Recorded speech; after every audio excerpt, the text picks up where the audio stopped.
AP deputy CM Pawan Kalyan పై మాజీ మంత్రి పేర్ని నాని ఫైర్ అయ్యారు.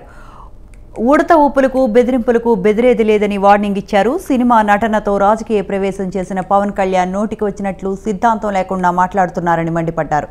కులం లేదు మతం లేదని హిందువులందరినీ రెచ్చగొడుతున్నారని ఆగ్రహం వ్యక్తం చేశారు.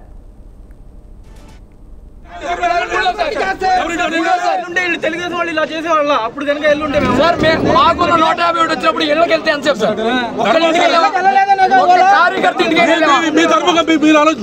మీరు ఆలోచించండి.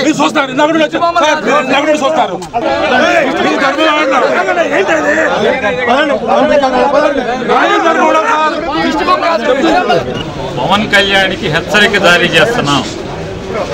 నీ ఉడత ఊపుళ్ళకి నీ చెంచాగాళ్ళని పంపించినంత మాత్రాన పేరుని నాని కానీ వైఎస్ఆర్ కాంగ్రెస్ పార్టీ కానీ నీ ఉడత ఊపుళ్ళకి ఊగేది లేదు, గడిచేది లేదు. రాజకీయాల్లోకి సినిమా నటుడై 4 డ్యాన్స్లు వేసి నువ్వు వచ్చి నీ ఇష్టానుసారం ఎవరిని పడితే వాళ్ళని నోటుకొచ్చినట్టు మాట్లాడచ్చు. నోరుకి అదుపు లేకుండా ఏది పడితే అది మాట్లాడచ్చు. ఒక సిద్ధాంతం ఉండదు. నిన్నేమో కులం లేదంటావు, నిన్న మతం లేదంటావు, ఇవాళేమో మతాలని రెచ్చగొడతావు. హిందువులందరూ బయటికి రండి.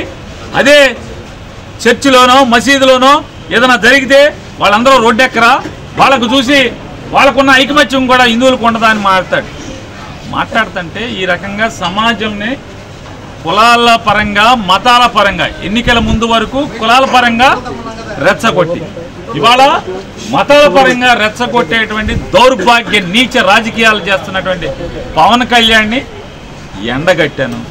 పవన్ కళ్యాణ్కి హెచ్చరిక జారీ చేస్తాను.